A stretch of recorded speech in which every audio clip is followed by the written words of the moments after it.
Buenas tardes, senderistas, rockeros. Hoy ya se ha terminado el verano, ya hay que salir de ruta. Os voy a enseñar mi tierra, Baeza, Patrimonio de la Humanidad. Y aquí tenemos la Universidad de Andalucía, que es una chulería. No me han dejado entrar para grabar el patio, pero bueno, que está lleno, que vamos a disfrutar de Baeza. Voy a sacar lo mejor que pueda, porque hay muchísima gente. Y espero que os guste. Evidentemente creo que os va a gustar. No sé si es el primer Patrimonio de la Humanidad que hacemos en el canal. ¿Lo he hecho en otro sitio? No, sí, no. Lo hemos liado, ¿no? Sí, hemos hecho Patrimonio de la Humanidad, sí. Pero bueno, de mi tierra no. Me alegro de ver.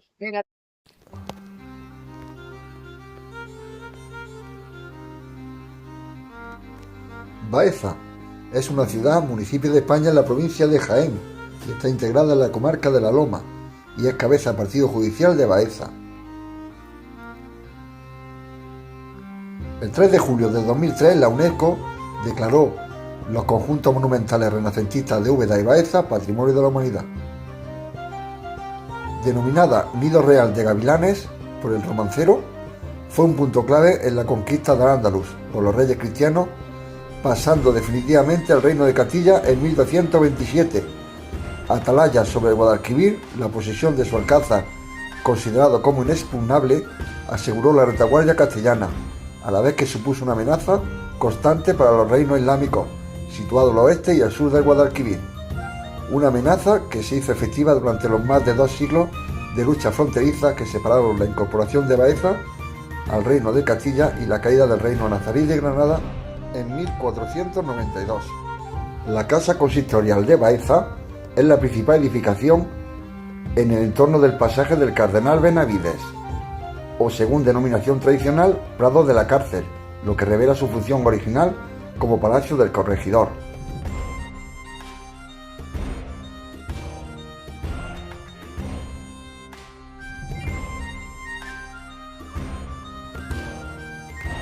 En su interior podemos ver las estatuas de Augusto, Adriano, Trajano y Carlos I de España y V de Alemania.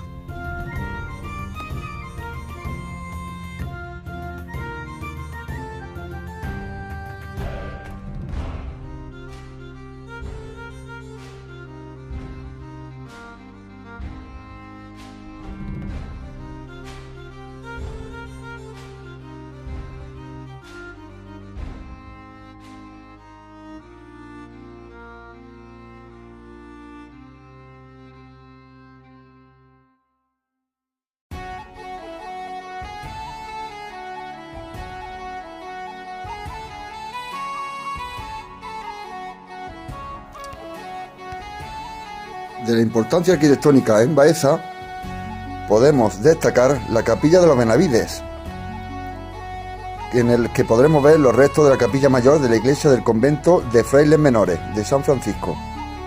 Se había fundado en 1538, según un acuerdo con la comunidad monástica, como capilla funeraria de linaje de los Benavides. Su arquitectura fue trazada por Andrés de Vandervira, del que ya hemos hablado en otros vídeos, creo que en el de Alcaraz. Se apunta a que Esteban Jamete como autor de su escultura decorativa. La capilla quedó arruinada a principios del siglo XIX a causa de un terremoto, seguido por desastrosos temporales, y finalmente por el saqueo de las tropas napoleónicas. Vendida al igual que el resto del convento con ocasión de la desamortización de Mendizábal. Su espacio acabó ocupado por viviendas y comercios que perduraron hasta que en los 70 del siglo XX vuelve a liberarse su solar. Su aspecto actual se debe a la obra ejecutada en 1988 y, en palabras de Molina Hipólito, lo que aún puede verse da una idea de lo que debió ser la obra más interesante de Andrés de Vandervira, considerada justamente como el modelo del Renacimiento andaluz.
La Universidad de Baeza fue una universidad del antiguo Reino de Jaén, fundada en la ciudad de Baeza por bula del Papa Pablo III en 1538.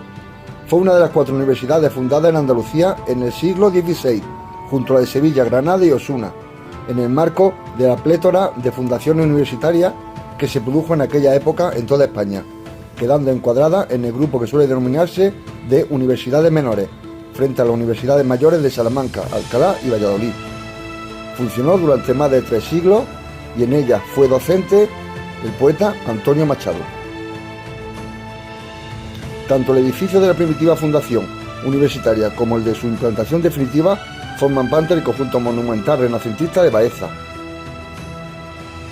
Fundada por el clérigo local Rodrigo López, notario y familiar del Papa Pablo III, en un principio contó solo con un colegio de primeras letras, pero pronto, sin embargo, y de la mano de San Juan de Ávila, se convirtió en la universidad en 1542, obteniendo licencia para impartir estudios de humanidades, lo que abrió la puerta a la expedición de los grados de bachiller, licenciado y doctor en artes y teología, nueva enseñanza de cuya organización se encargó Juan de Ávila. Más adelante, en 1565, se crearon nuevas cátedras de retórica, gramática, griego, filosofía y teología escolástica.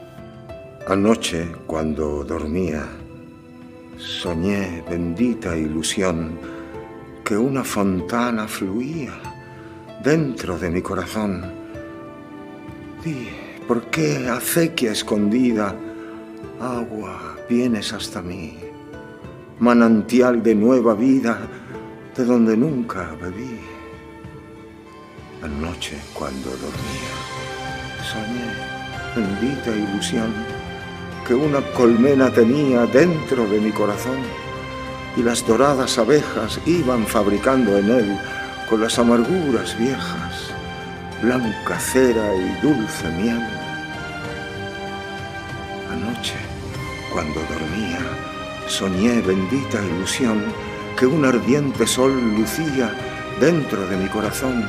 Era ardiente porque daba calores de rojo hogar, y era sol porque alumbraba y porque hacía llorar. Anoche, cuando dormía, soñé, bendita ilusión, que era Dios lo que tenía dentro de mi corazón.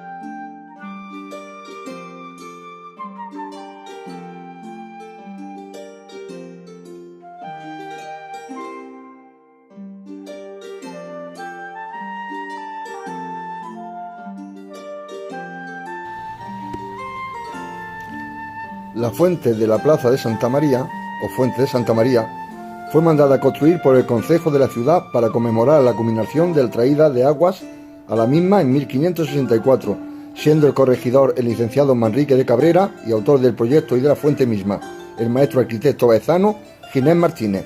Su cuerpo inferior fue construido en forma de arco triunfal romano, simbolizando así la herencia histórica y el rango de la ciudad.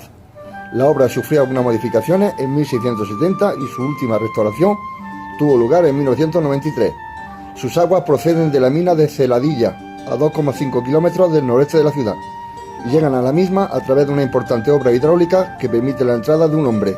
El agua, al llegar a la ciudad, se acumula en un gran depósito terminal, el arca de agua, de donde arrancan las tuberías que conducían el agua a presión a todas las fuentes públicas.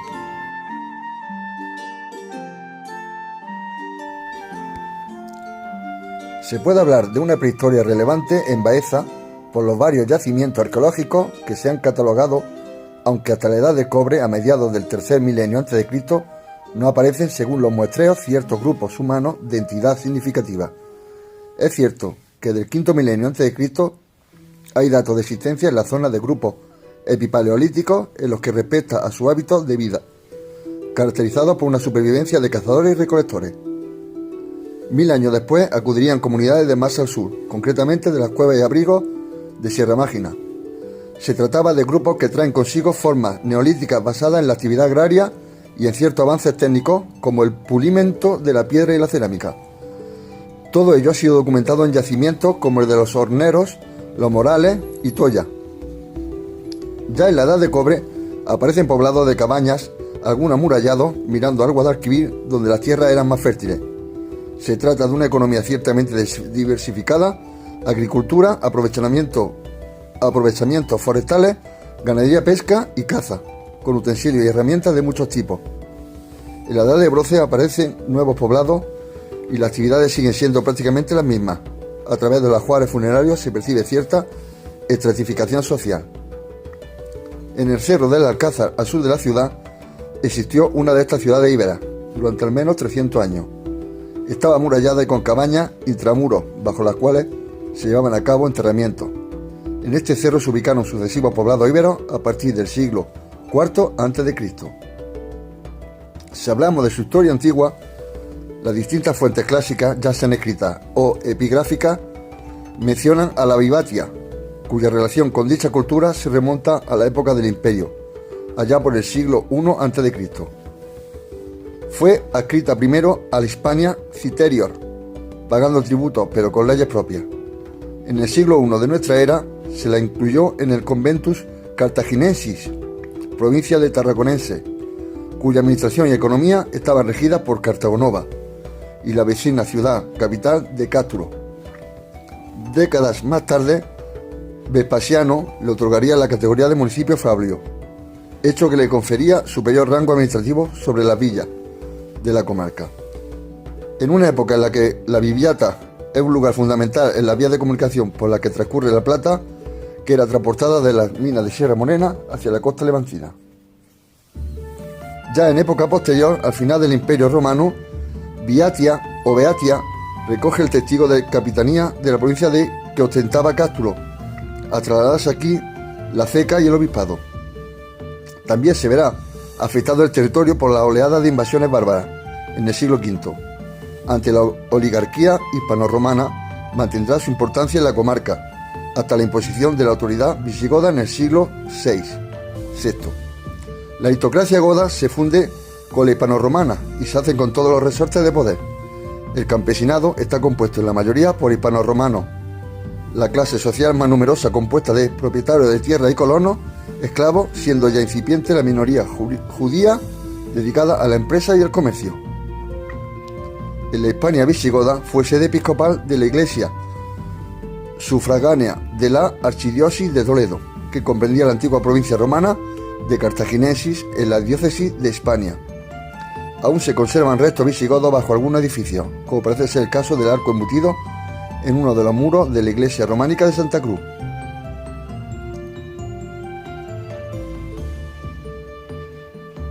Con la llegada de los musulmanes, a la que llamaron Bayasa, en el siglo VIII, el territorio se distribuye entre hispanogodos, las tribus árabes y los omeyas, mientras la iglesia, aunque continúa existiendo, pierde poder económico.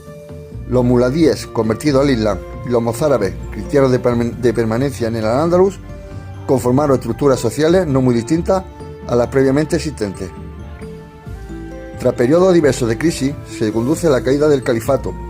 Llega la época de los reinos de Taifa, durante la cual Bayasa será sometida por unos y otros. En 1147 es reconquistada por Alfonso VII el emperador, con la supuesta ayuda de San Isidoro de Sevilla, que se le aparece en sus sueños mientras la asediaba. 10 años después, los almohades la conquistan. Sin embargo, el 16 de julio de 1212, las tropas cristianas comandadas por el castellano Alfonso VIII destruirían el imperio almohade, casi por completo, en la batalla de Nava de Tolosa. En una de las terceras taifas, Bayasa se erige en la capital de una efímera taifa de Baeza, que comprendía una amplia zona de Jaén y Córdoba. Su emir Abd-Allah Bayazid se declaró vasallo de Fernando III, apoyándose en campañas contra los emires musulmanes. Al-Bayazid murió asesinado a traición en la Almodóvar del Río, y el 30 de noviembre de 1227 Fernando III el Santo toma posesión definitiva de Baeza, en nombre del hijo de aquel Abd al-Mun, aunque finalmente integra la ciudad en el reino de Castilla. Los musulmanes expulsados viajan al sur y se establecen en el Albaicín de Granada.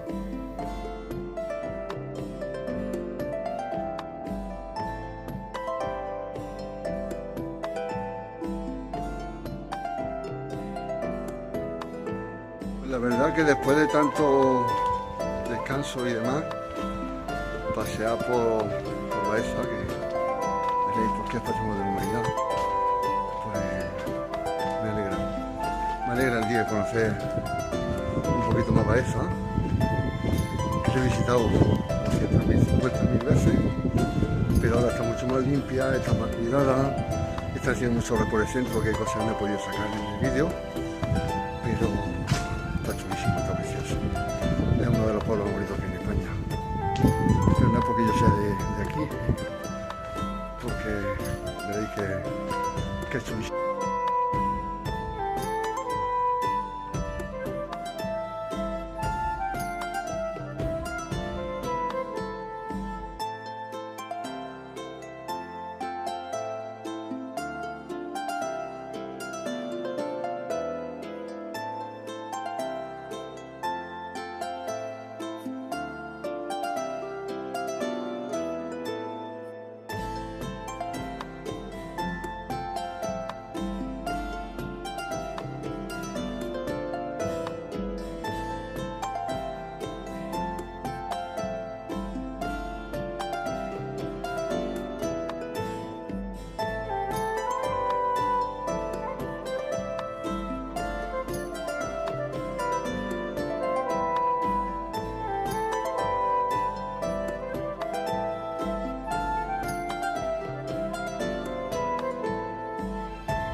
Y acabo de terminar la visita. No he sacado un trozo que tengo aquí a la izquierda, que es una plaza espectacular donde se hacían antes corrida de toros, de fierro y demás, porque está en obra.